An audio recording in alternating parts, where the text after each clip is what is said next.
Headline के प्रायोजक है BMH के मसाले, अच्छी सेहत के लिए जरूर, जो है स्वाद में भरपूर। सहरसा में मिनी गन फैक्ट्री का एसपी ने किया उद्भेदन, हथियार बनाने वाले 3 युवक गिरफ्तार, भारी मात्रा में हथियार का जखीरा भी हुआ बरामद। सीतामढ़ी में बाइक सवार अपराधियों ने एक युवक को मारी गोली, पिस्तौल के साथ एक अपराधी चढ़ा ग्रामीणों के हत्थे। और बख्तियारपुर प्रखंड के सालिमपुर उच्च विद्यालय में एडमिशन फॉर्म के नाम पर की जा रही है अवैध वसूली, नाराज छात्रों ने किया जमकर हंगामा। नमस्कार, मैं हूं आपके साथ प्रीति और आप देख रहे हैं बिहार न्यूज। और खबरों की शुरुआत सीतामढ़ी से करेंगे। सीतामढ़ी के रुन्नीसैदपुर थाना के अथरी गांव में बाइक पर सवार अपराधियों ने गुड्डू सिंह नामक शख्स को गोली मार दी। घटना के बाद भाग रहे एक अपराधी को ग्रामीणों ने पकड़ लिया, जिसके पास से एक पिस्तौल बरामद किया गया है। वही घायल को इलाज के लिए सीतामढ़ी के निजी नर्सिंग होम में भर्ती कराया गया। फिलहाल पुलिस इस पूरे मामले की तफ्तीश कर रही है।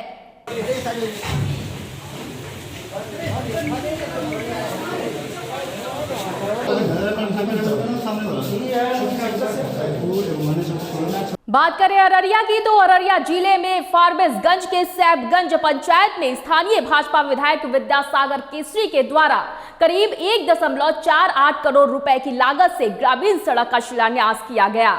सड़क के शिलान्यास से ग्रामीणों में खुशी की लहर देखी गई। जानकारी के मुताबिक विधायक ने सैबगंज पंचायत के भाग परवाहा वार्ड संख्या 1 में भाग परवाहा से मंडल टोला तक सड़क का शिलान्यास किया। यह उपस्थित फारबिसगंज के विधायक श्री मनचंद केसरी जी, बहुत ही सौभाग्य की बात है कि आज इस भाग परवाहा का उद्धार होने जा रहा है।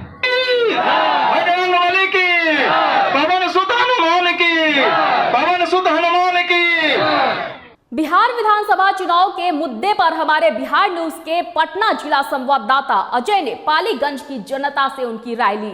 बता दें कि पालीगंज की जनता ने स्थानीय प्रत्याशी का मुद्दा उठाया, तो वहीं पालीगंज की पूर्व विधायिका डॉक्टर उषा विद्यार्थी को प्रत्याशी बनाए जाने की मांग भी की। नमस्कार, आप देख रहे हैं बिहार न्यूज। मैं पटना जिले के दुल्हिन बाजार प्रखंड में हूं। आपको मैं ये बता दूं कि आगामी विधानसभा चुनाव 2020 की शुरुआत हो चुकी है।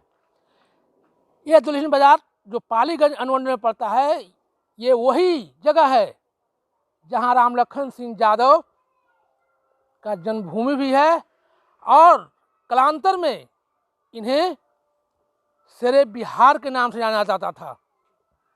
और आज यही पालीगंज है जहां की जनता इस स्थिति में आ गई है कि हम कौन से अपने उम्मीदवार का चुनाव करें। निश्चित रूप से जनता जो है, इनकी क्या राय है, आइए हम जानते हैं इन जनताओं से कि ये जनता की क्या रुख है, क्या इनका जो चुनाव होने वाला है, इनके प्रति इनका क्या रुख है, कैसा उम्मीदवार चाहते हैं आप? हम चाहते हैं कि माने सर्वदलीय विचार से गरीब से लेकर अमीर तक के सबके बारे में कुछ सोचे। ऐसा उम्मीदवार नहीं चाहिए जो जीत करके जाता है पुनः माने कि 5 साल वोट मांगने के वास्ते ही आता हो, और हम वैसा ही उम्मीदवार को चाहते हैं। तो और हम लोग जो हैं अभी के मौजूदा परिस्थिति में हम लोग अपने आप को निसहाय समझ रहे हैं।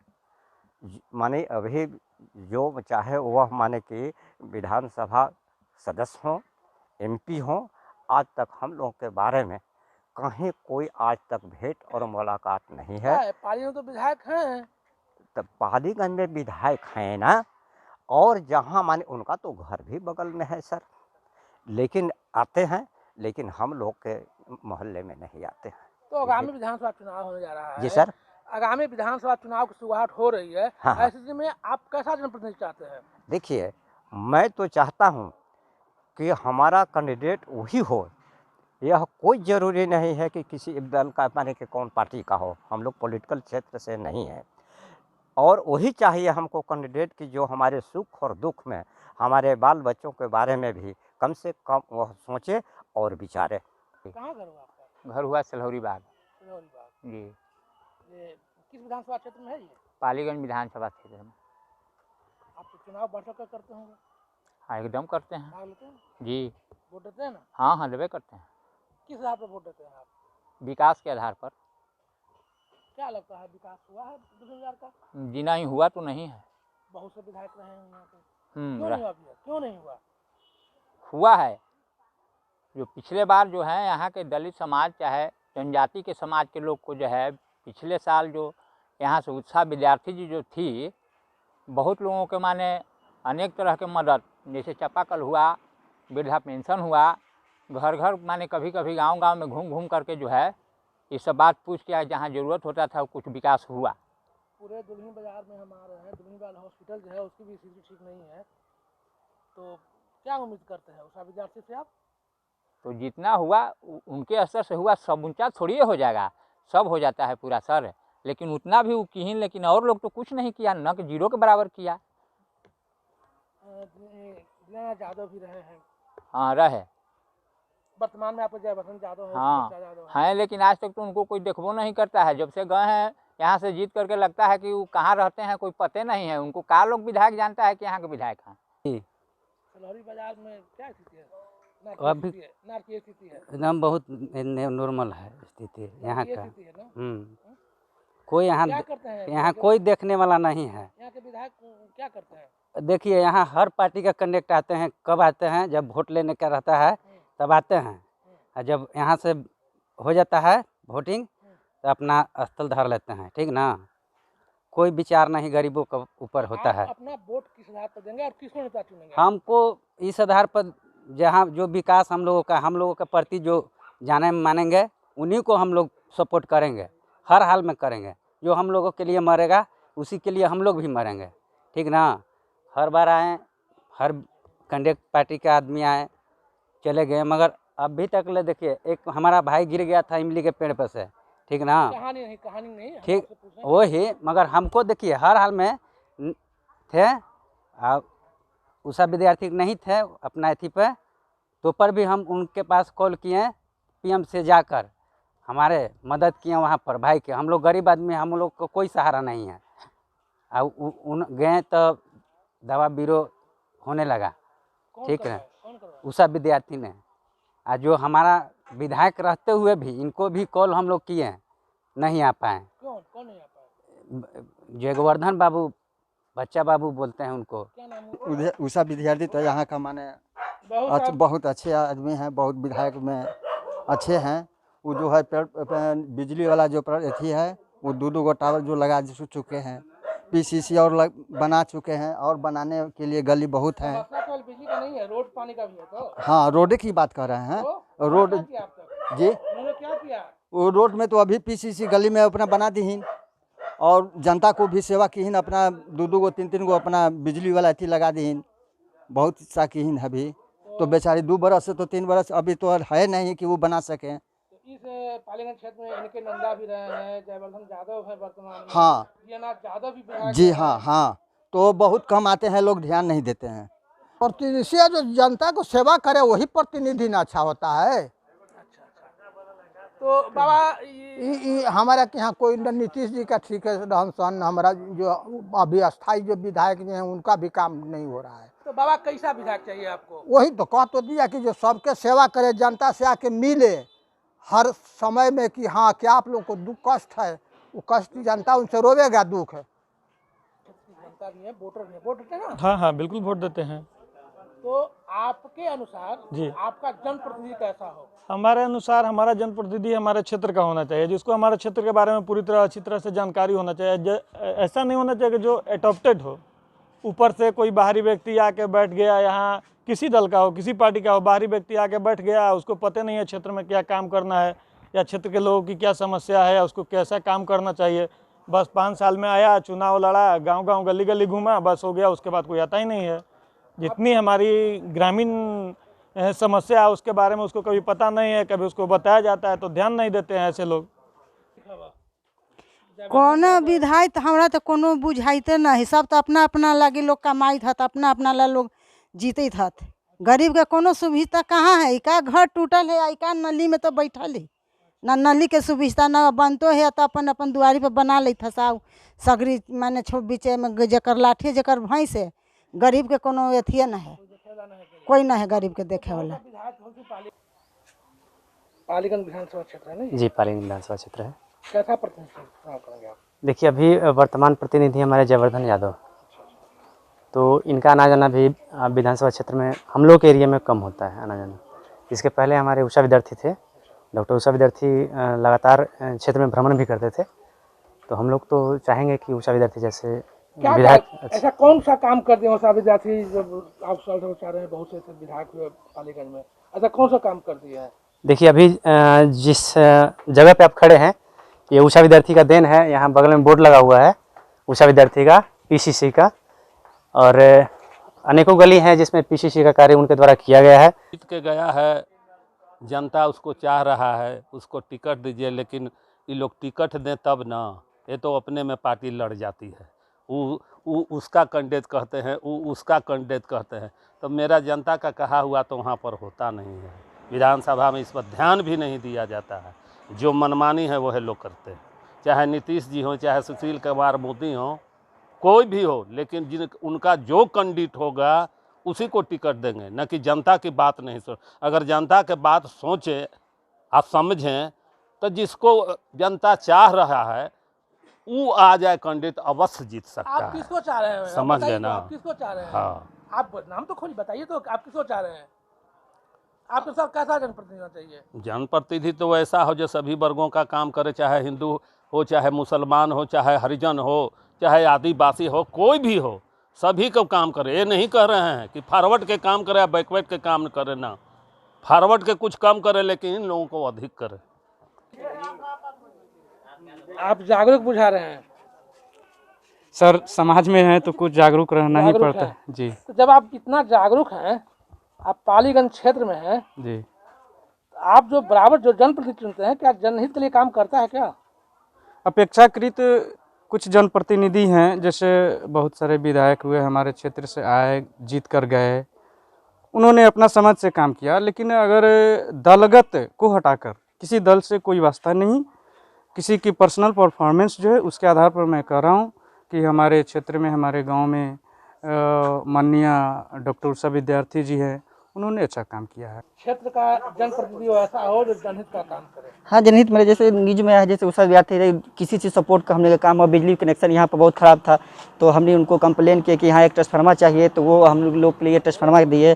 फिर पीसीसी का लिख कर यहाँ से वहाँ तक करवाए जी। यहाँ और तुमान में इनका बोर्ड लगा हुआ, काम बहुत अच्छे किए। ऐसे प्रतिनिधि चाहिए जो हमें से पब्लिक के बीच आए, आवागमन यहाँ पूछे कि क्या चीज़ डिफॉल्ट है क्या नहीं है, उसके बारे में हमको तो प्रतिनिधि उषा विद्यार्थी बहुत अच्छे लगे।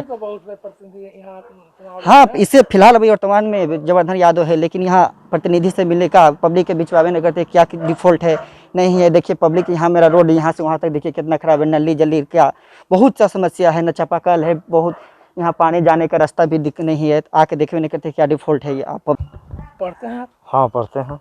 किस क्लास में पढ़ते हैं? इंटर करने वाले हैं। क्या करेंगे आप इंटर करके? इंटर करके तो कोई रोजगार नहीं दिख रहा है, रोजगार तो है नहीं, कुछ नहीं दिख रहा है। जो था भी वो मोदी सरकार रद्द कर चुके हैं, करते ही जा रहे हैं। चुनाव आ रहा है, चुनाव आ रहा है, उसके बारे में अभी तो देखना है कौन कैंडिडेट आते हैं यहाँ पे। कैसा उम्मीदवार आपको, कैसे उम्मीदवार को आप चयन करेंगे? किनको चयन करें? कैसा उम्मीदवार? जो हमारे पालीगंज अनुमंडल में काम के लिए जाना जाए उसी को हम लोग वोट देंगे।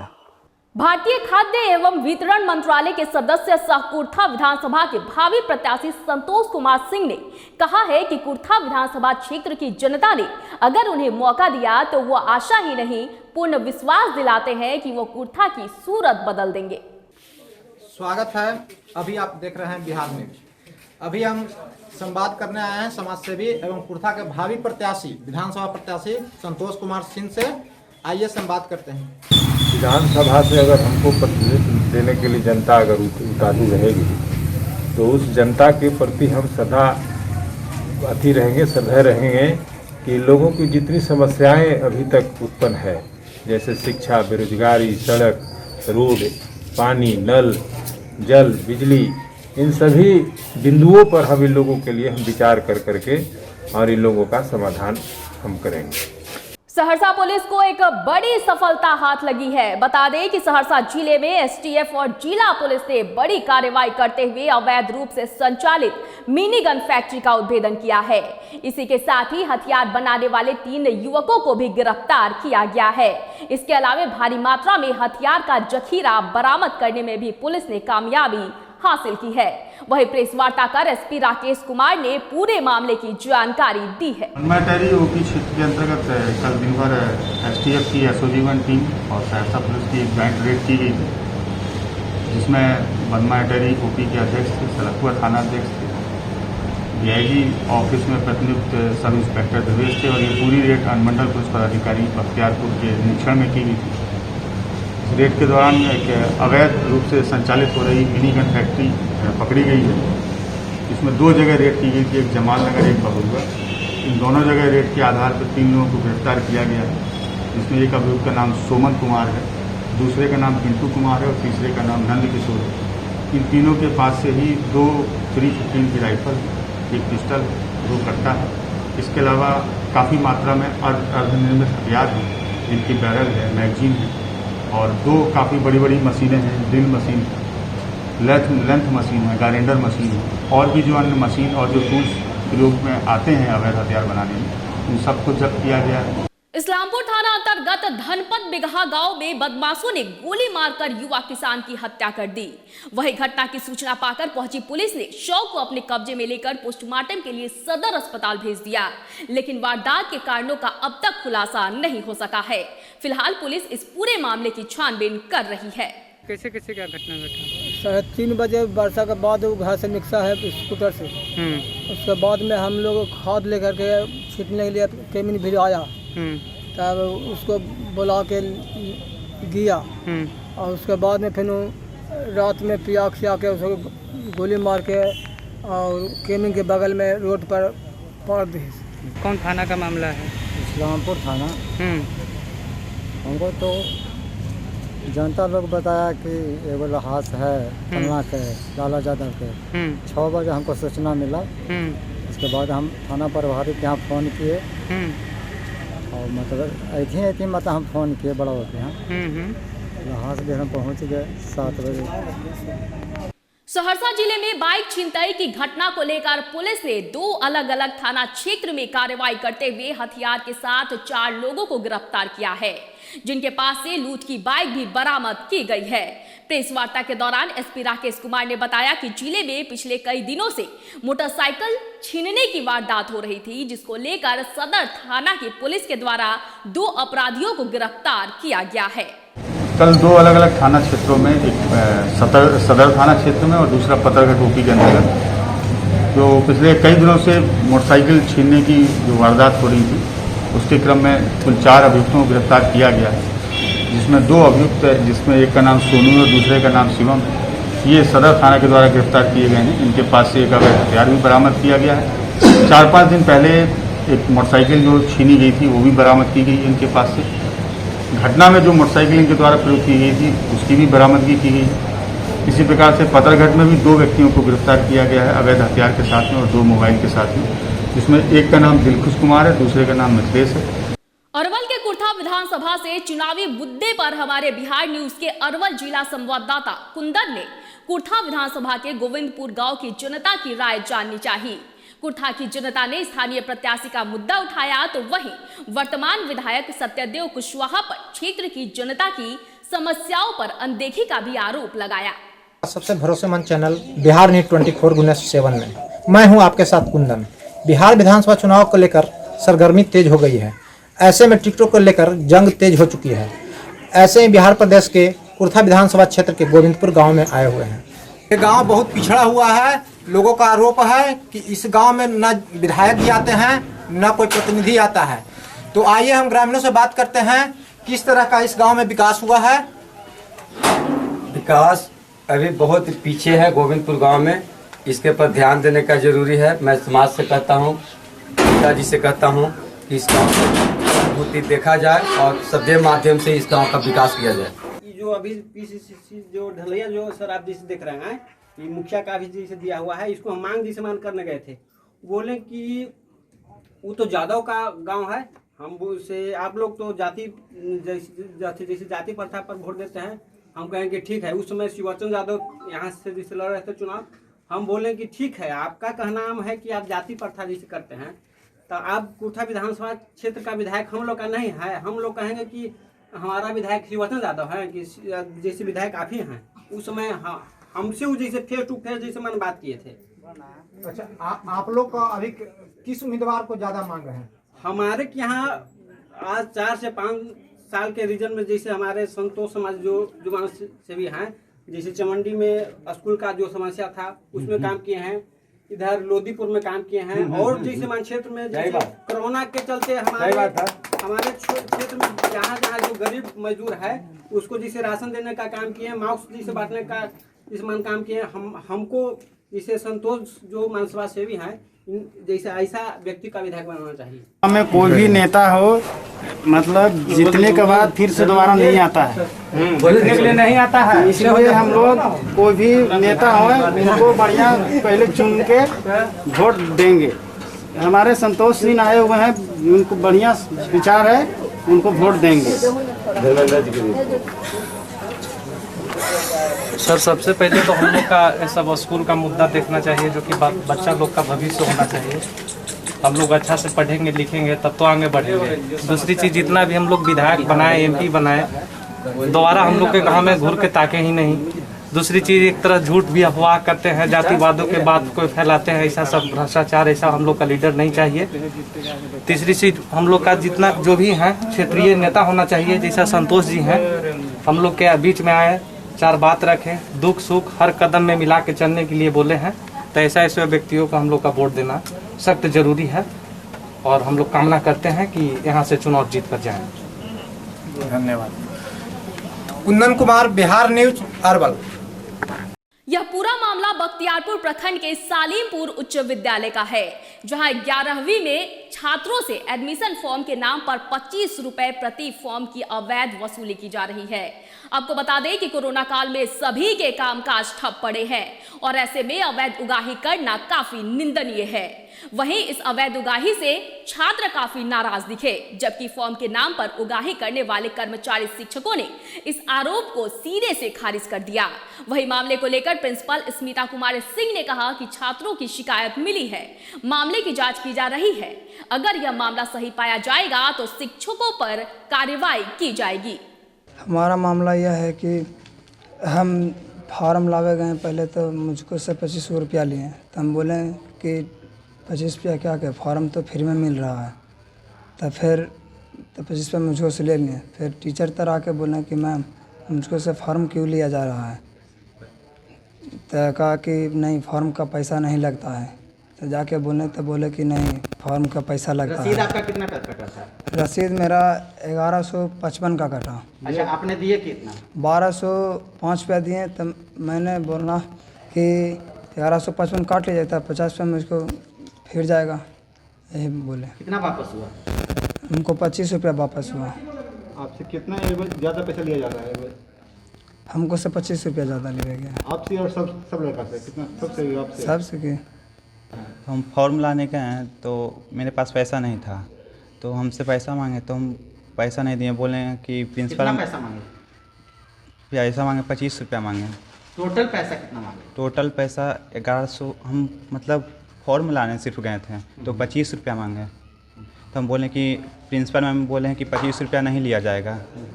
तो हम वही बोले, तो बोले कि जाओ नहीं देंगे फॉर्म। तो हम घर, कौन बोले? वो आकांक्षा मैम थे और कामनी कुमुद मैम और कुंदन सर थे। तो क्या 25 रुपये किस चीज़ का लिया जा रहा है? Admission form. 25 रुपये एक्स्ट्रा किस चीज़ का लिया जा रहा है, कोई बताएं क्या? एडमिशन फॉर्म जो है ना उसी का लिया जा रहा था 25 रुपये। इसका कोई लिस्ट क्या, कोई सूचना निकला है क्या कोई पैसा लेने का? नहीं। जो भी आरोप लगा रहे हैं वो सरासर और मिथ्या झूठ है। मेरे पास कुछ स्टूडेंट ऐसे हैं जो कि आपको जिस समय कहिएगा उस समय उपलब्ध हो जाएंगे और वो कहेंगे कि नहीं कोई भी 25 रुपया नहीं लिया गया है। वो स्टूडेंट्स जो हैं जो भी आरोप लगा रहे हैं वो मिस्चीवियस एलिमेंट हैं। उनका हमेशा ही कुछ टीचर को कुछ लोग उनको मोबिलाइज करके टारगेट करवाते हैं और इसके कारण वो टारगेट कर रहे हैं। बाकी मिथ्या आरोप नहीं। तो ये है कि कुछ बच्चा लोग, श्याम नाम है लड़का का, हमको कॉल किया कि भैया जो कहाँ हैं, बोले घर पे हैं। तो भैया हाँ स्कूल में इंटर के फॉर्म के नाम पर 25 रुपये एक्स्ट्रा लिया जा रहा है। तो आकर के हम सर लोगों से बात किए कि सर ये क्यों ले रहे हैं। तो बोले नहीं लेने। हम बोले कि कुछ से लिए हैं, कुछ से नहीं लिए हैं। तो हम बोले ऐसा कीजिए, किसी बच्चा से जो लिए अभी के बाद किसी बच्चे से नहीं लीजिएगा। तो ये बोले हम प्रिंसिपल साहबा से बात करेंगे। हम बोले आप क्यों बात कीजिएगा, हम खुद करते हैं। यहाँ के प्रिंसिपल साहबा से जब हम बात किए तो ये बोले कि हमने सूचना पत्र बाहर टांग दिया है कि किसी बच्चे से 10 रुपया नहीं लेना है। तो हम इनको प्रिंसिपल साहबा को बोले ऐसा कीजिए आप साथ में मेरे चलिए वहाँ पे जहाँ पे फॉर्म दिया जा रहा था और पैसा लिया जा रहा था। मैम साथ में गई, जब जाके इनको हमने बोला कि सर पैसा नहीं लेना, मैम बोल रही हैं, तो इन्होंने हमको धमकी दिया कि तो एडमिशन हम किसी का नहीं लेंगे। जी, यहाँ पर नामांकन जो है 11वीं का 7 तारीख से प्रारंभ होकर के 12 तारीख तक चलना था। जिस एवज में मैंने आदेश पुस्तिका पर शिक्षकों को सारा नामांकन संबंधित काम बांट दिया, जिनमें कि फॉर्म देना, फॉर्म चेक करके लेना, रसीद काटना और शुल्क को जोड़ना, ये सारा अलग अलग शिक्षकों को हम उन्होंने काम बांट दिया। और बच्चों के लिए हमने एक सूचना निकाल दी जिसमें कि नामांकन में क्या क्या डॉक्यूमेंट्स लगना है, कितना अमाउंट लगना है, ये आप देख सकते हैं वहाँ हमारे नोटिस बोर्ड पे लगा हुआ है। उसमें साइंस आर्ट का अलग अलग अमाउंट हमने बना दिया है। उसके अतिरिक्त बच्चों से एक भी पैसा नहीं लेना। बच्चों का आरोप है कि जो रसीद में अमाउंट भरा गया है 1155 का, उसके बावजूद 25 रुपया लिया जा रहा है। ये शिकायत अभी हमने भी बच्चों से सुनी है, तो इस पर हम अभी जांच कर रहे हैं और हम जांच करने के बाद जो भी हमको इसमें सूचना आएगा हम विभाग को इसके बारे में लिख करके देंगे। रेलवे के निजीकरण और निगमीकरण के खिलाफ रेल बचाओ देश बचाओ अभियान के तहत रेल कर्मचारियों के राष्ट्रव्यापी विरोध प्रदर्शन का दानापुर मंडल में भी व्यापक असर देखा गया। इस मंडल के मोकामा के रेल कर्मियों ने भी केंद्र सरकार की निजीकरण निगमीकरण के खिलाफ जोरदार प्रदर्शन किया और जमकर नारेबाजी भी की। वहीं रेल कर्मचारियों ने ऐलान किया है कि केंद्र सरकार यदि नई रेल नीति वापस नहीं लेती है तो देशव्यापी रेल चक्का जाम किया जाएगा।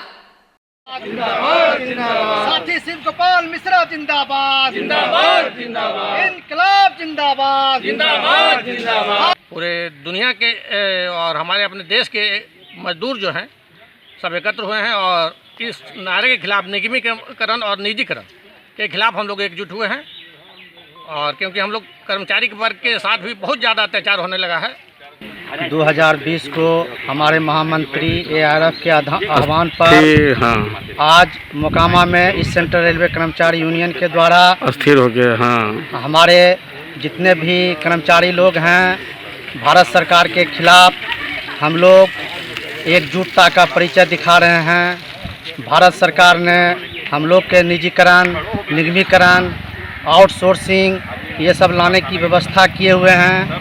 इन लोग को समाप्त करने के लिए हमारे कर्मचारी लोग आज उग्र हैं।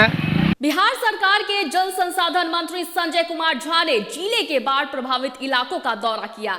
इसके बाद उन्होंने जिला प्रशासन के साथ समाहरणालय स्थित अंबेडकर सभागार में बाढ़ राहत कार्य और बाढ़ निरोधी कार्य को लेकर समीक्षात्मक बैठक की। इस दौरान उन्होंने बाढ़ राहत कार्य में तत्परता दिखाने के लिए जिला प्रशासन की प्रशंसा भी की।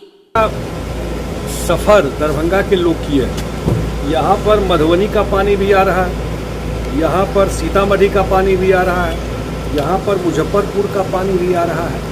लेकिन जिला प्रशासन ने जितना रिमार्केबल, जितना बढ़िया काम किया है, अभी हम लोग देख रहे थे कि आपदा में जिस हिसाब से कम्युनिटी किचन, जिस हिसाब से लोगों के अकाउंट में पैसा और पानी जब थोड़ा कम हो जाएगा तो फसल क्षति, उस मामले में क्योंकि मैक्सिमम लोग अफेक्टेड दरभंगा जिला में हुआ, नंबर में देखिएगा, तो वो एक काम चल रहा है। दूसरा जो हमारे जल संसाधन का हम लोगों ने रिव्यू किया है, क्योंकि एक बहुत जगह पानी जो 87 माना जाता था, 87 में सबसे ज़्यादा पानी हुआ, तो कुछ बहुत जगह पानी 87 को भी टप गया, उसके ऊपर चला गया या एक्सेस वाटर हुआ, बारिश हुई यहाँ भी और नेपाल के कैचमेंट में, तो दोनों मिला के स्थिति बहुत ही भयावह हो गई।